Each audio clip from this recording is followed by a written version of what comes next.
distinguished panelists on the stage, brothers and sisters. This commemoration is being held only some days after the Hindus of Kashmir commemorated the Kashmiri Hindu Holocaust Day on 19 January.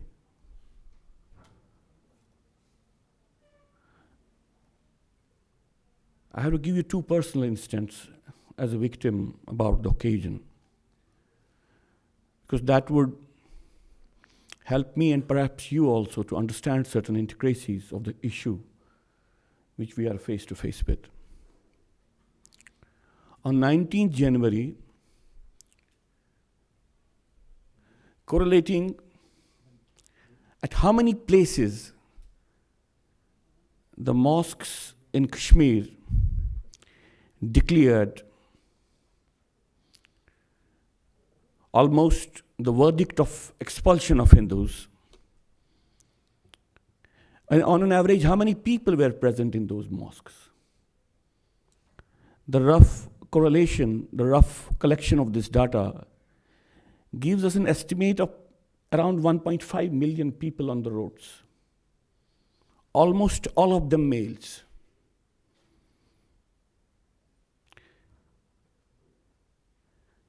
Say 40-45% of the male population of Kashmir.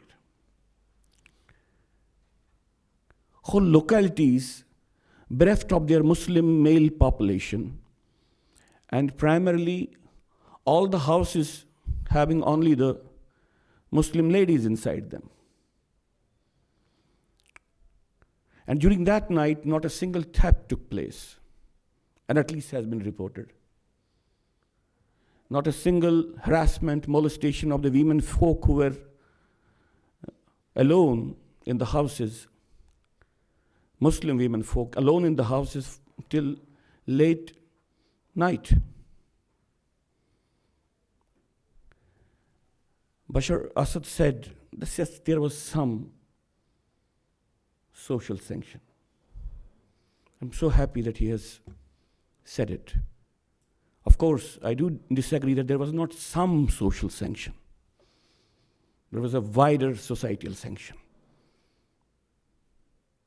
And if we do not recognize this fact, then we will not be able to change the situation on the ground.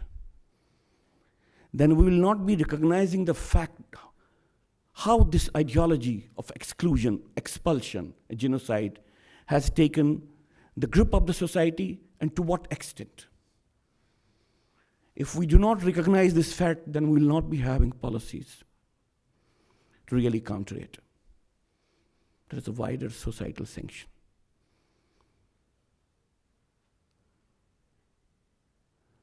The second thing, which is just related to it, is that I was working in Institute of Medical Sciences, Sobra.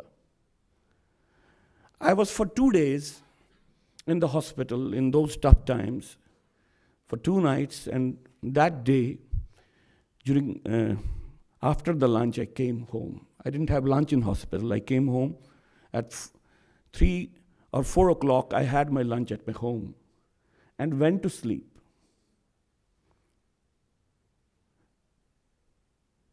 Around 10:30, 11 in the night, I'm just hearing the whispers of my parents, my sisters, and some neighbor coming. I'm half asleep, and the moment I hear the whispers, I just try to find out what it is, and the neighbor is trying to tell them that you just tell your girls to put on their shoes, put on their clothes, we might have to run away. The moment it sank into my mind, I suddenly got up, the sleep disappeared, and I suddenly started seeing that something catastrophic is happening. I went out, found the neighbor who was a Hindu with a small axe in his hand, wearing a farran. Inside the farran, he was wearing a jacket. Then he had gola shoes, and he was just preparing to run away and telling us that you be prepared to run away. Those 5 to 10 minutes, they are the moments of death immersion. We're just confronted by death, what is going to happen the next moment. The voices, the screams, the threats were coming from all over, and they were being blared on the microphones of the mosques. So we're deciding, if we go this way, will we reach the nearest security picket within this time? And if they come from this side, where will we go?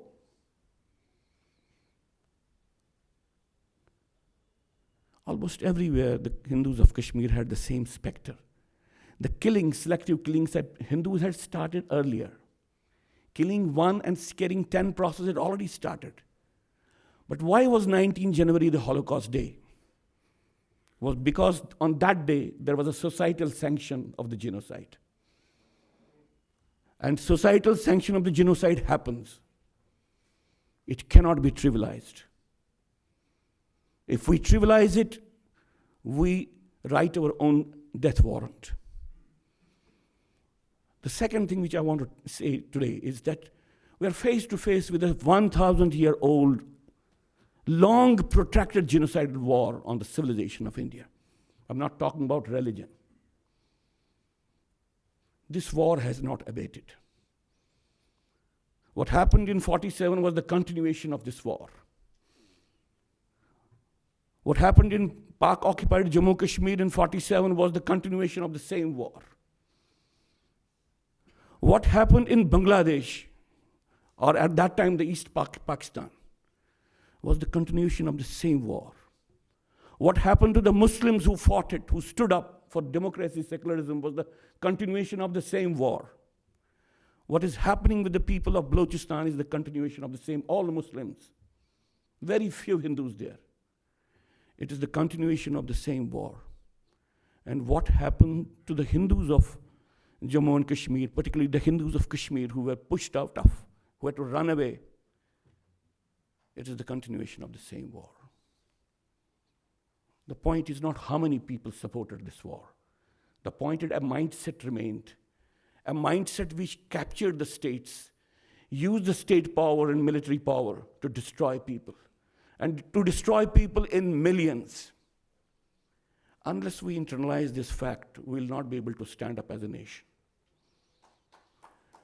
And if we do not, if we ignore it, if we trivialize it, I'll give you one more incident which is very relevant to the issues I'm discussing. My friend, a Muslim doctor, I asked him, just before I left, I ran away from Kashmir. I asked him, are you going to kill Hindus? He told me that no, it's not a communal struggle. Then he told me, but if something like that is decided, I will let you know beforehand. Okay. He was honest. Because the day I decided to leave, I was in the hospital. I went to the hospital in the morning. And the moment I entered, I was working in the oncology ward at that time as a junior resident. There were two nurses there who told me, Dr. Saab, aap chale jao, you leave. Somebody is searching for you. They're not good people, and your life is in danger.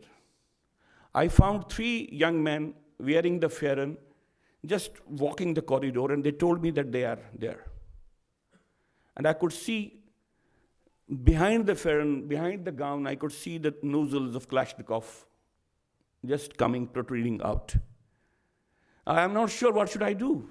Should I run that way, or should I run some other way? I felt a little safe in the sanctuary of the ward, and I hope that they would not enter the ward, because most of the patients in the ward were Muslims. They would not like to scare them out. So there was a doctor's lift through which I went down, that just entered into the ward itself.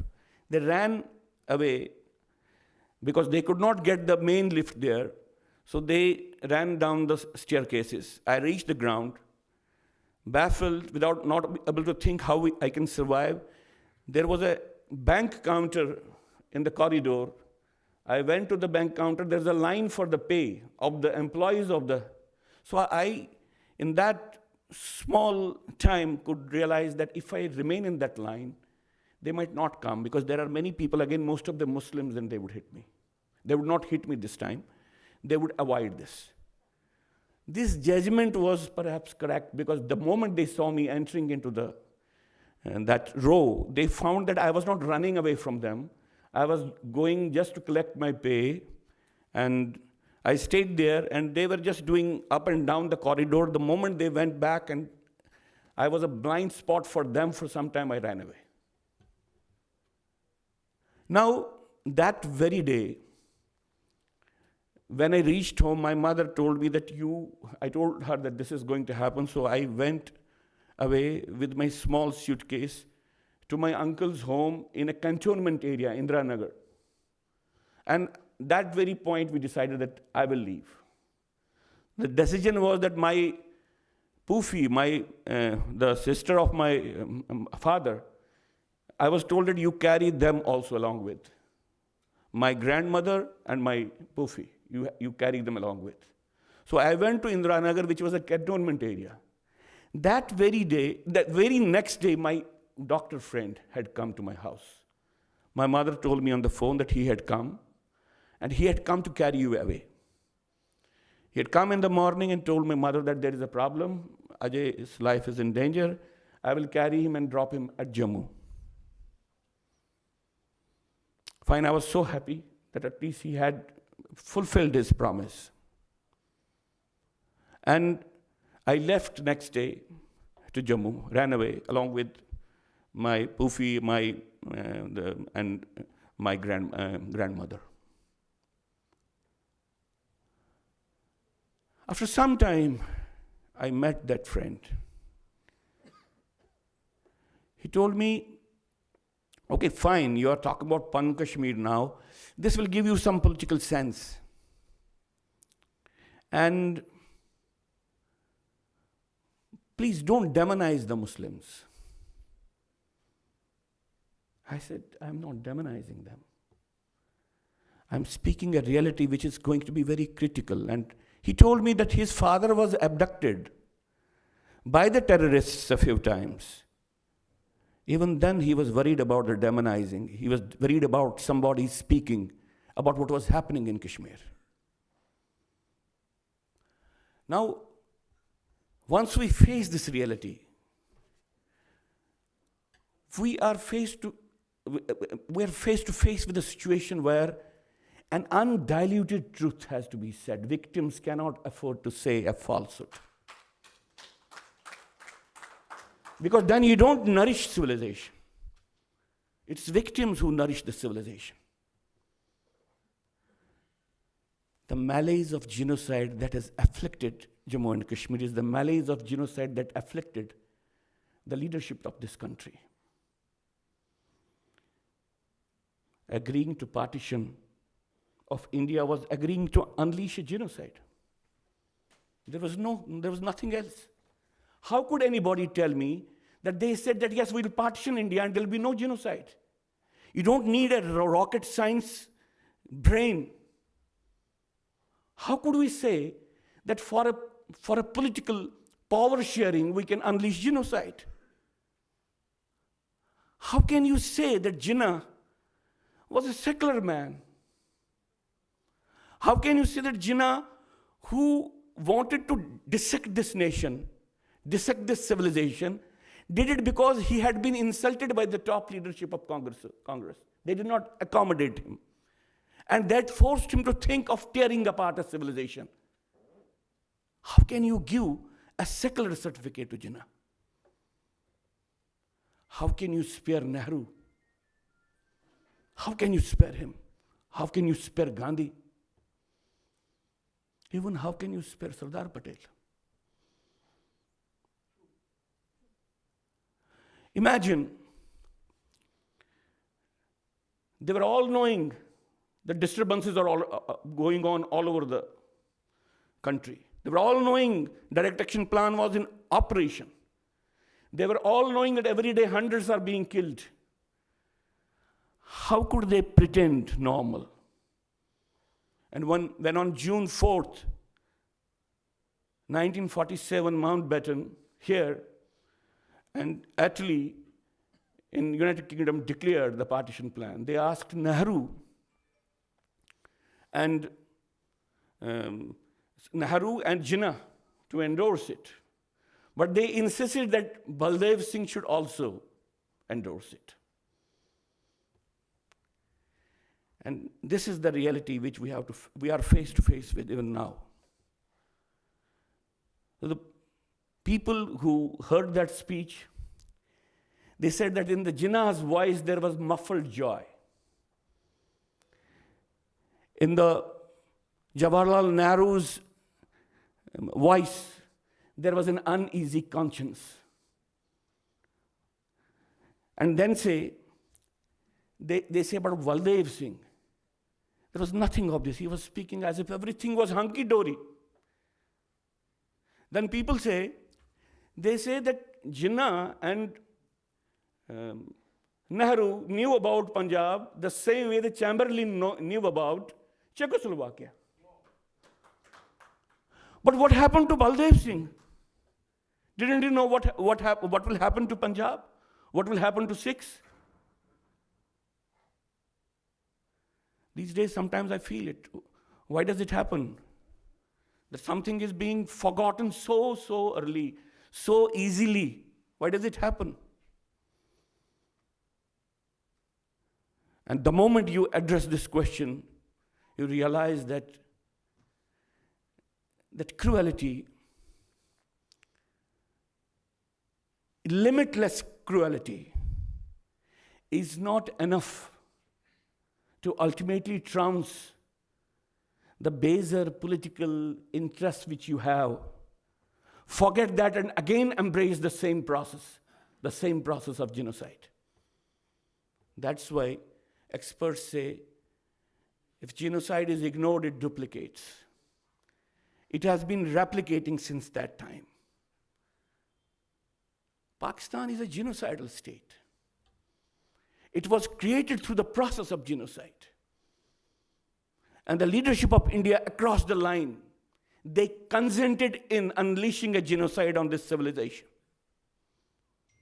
They cannot be excused for it. And if we excuse them,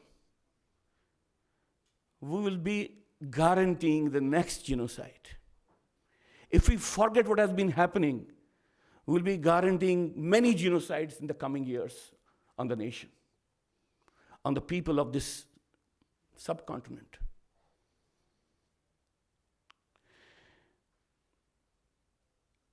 Kashmiri Hindu genocide presents a different picture. As Dr. Nusrat said, millions of people killed in Bangladesh. And we have not been touched. Millions of people killed on the other side also, or converted on the other side, we have not been touched. The world has not been touched. Armenian Christian genocide was far more gruesome, and they still are not being recognized. Even the Israel is not ready to recognize their genocide. This is the ruthlessness and grimness of the situation. Now, 1981 census put us as 140,000 people living within the Muslim population of Kashmir. The moment we were thrown out, our figures started coming up, swelling up to more than 400,000 people. Why did it happen? Okay, manipulated census figures, or maybe people reluctant, people thinking that even registering for a census is not a big deal, it's not an important thing. And our estimates at that time, whatever we correlated, it was around 1,200 people being killed. Small number to the millions. Sometimes killing small numbers can create a far more comprehensive genocide if the population masses are very less. Such a gruesome tragedy unleashed in Bangladesh. But still there is a population mass fighting it and asking for justice and asking the people to be now brought in front of the justice. In Kashmir, that choice was not there. The moment we left, the genocidal assault was on the empty houses and the empty temples. That is the most grim aspect of the genocidal war unleashed in the valley. Wherever Kashmiri Hindu houses were in clusters, they were burnt. Wherever they were not in clusters, in one or two, they were either dismantled brick by brick, taking out the construction material. You see, the most important thing in a house, there was a wooden beam. They were not concrete beams. And they would just cut through a saw the topmost beam so that the floor, the roof collapses. And it would take just one season of snowfall to make the house to crumble down. And the capturing, encroachment of the houses, entering into the houses and living there. Government had to ultimately enact a Distress Sales Act. Because the people who were living in exile, they would see that even if we sell these houses for crumbs, we'll get still some money. Maybe to build a small room, maybe to build a few rooms. And in this entire process, the state of India, it remained as a bystander. Why does it happen? After repeated genocides, what does it happen? All of us are face to face with two realities. And we people who are now committed, and I fully endorse this argument, that this proposal, that we have to create an alliance of the victims first, who know that their problem is the same, who know that the same things happen, whatever the reason, the religious reason, the political reason, the racist reason, or anything else. But the damage inflicted on the people is the same. The damage inflicted on the civilization is the same. I endorsed this proposal. And it is in my mind, the moment I look at the situation, I feel that on one side, there's a genocidal process in this subcontinent which Pakistan represents. Pakistan is not just the epicenter of terrorism. Pakistan is the epicenter of genocide. Unless the people of the civilization of India, what is known as India, they stand up and say that we have to put a halt on it. This nation, this whole humanity living in this continent, in this geographical area is not going to survive. We are caught up between genocide and denial of genocide. We don't have to fight only genocide, we have to fight denial of genocide. And denial of genocide is the climax of genocide. It is the hounding out of the victim once more, killing him once more. We cannot allow it.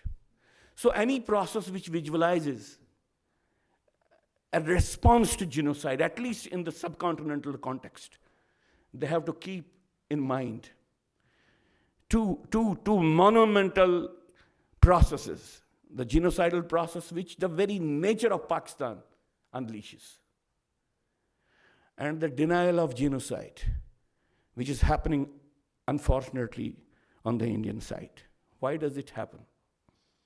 Why is Indian state, why is the Indian political class ignoring it? For 70 years, Indian academia, Indian political class thought that forgetting history will ultimately eliminate the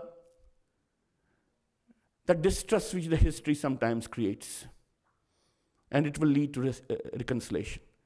There are arguments which are being sold to us that you don't need reversal of genocide. You don't need justice of genocide for the genocide. You need restorative justice. You need a reconciliation with the perpetrator. And the moment, at the highest level, the government, at the highest level, the political class tells you that you need reconciliation with the perpetrator.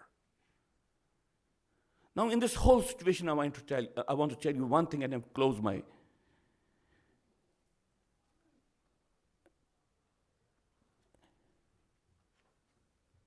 the reconciliation with the entire genocidal process of the people who have not suffered it is basically the inability to come to terms with a situation of death. They are escapists. They want to escape. And more than escapists also, they're criminals also. They want to condone death. And that's happening on this side, and we cannot allow this to happen. We who are the victims of genocide, if we commit this mistake that we will condone the perpetrator, we'll be destroying the civilization, we'll be destroying the humanity. So there is a bigger goal. For the first time, it appears that small spaces are getting created in the state of India. The previous stranglehold has been dismantled, and now alternative voices are coming up. This type of a gathering should have taken place long back. We should have been cooperating, collaborating with each other long back. It didn't happen because there was a stranglehold. And this stranglehold, the nature and viciousness of this stranglehold has to be understood. You see, we can understand in China, during the communist, that ultimately ascendance, the march of these communists and capturing the power, people said people conformed. And the reality was there's cultural purges in Pakistan, in China. Millions of people being killed or threatened. In Soviet Union, people say that people conformed. Again, we know there is millions of people being killed. They are sent to gulags. But in India, what happened? For 70 years, we conformed without the gun behind our neck. What has happened to us? And that process of conformity is still happening. And this process of conformity will break if we start speaking the truth. If we start acting in cohesion, if we start, it's nothing to do with religion, but if wherever it has something to do with religion, would we go back, take a step back? So, creating a society, created a civilization based on pluralism and right to equality. It's a wonderful slogan. But then marching through the landmines of intolerance, the traps, the ensnares, the secular snares which catch you in the name of telling you that you are also becoming communal, you are also becoming intolerant. That is a psychological trap which has to be avoided, which has to be ultimately defeated. Thank you very much.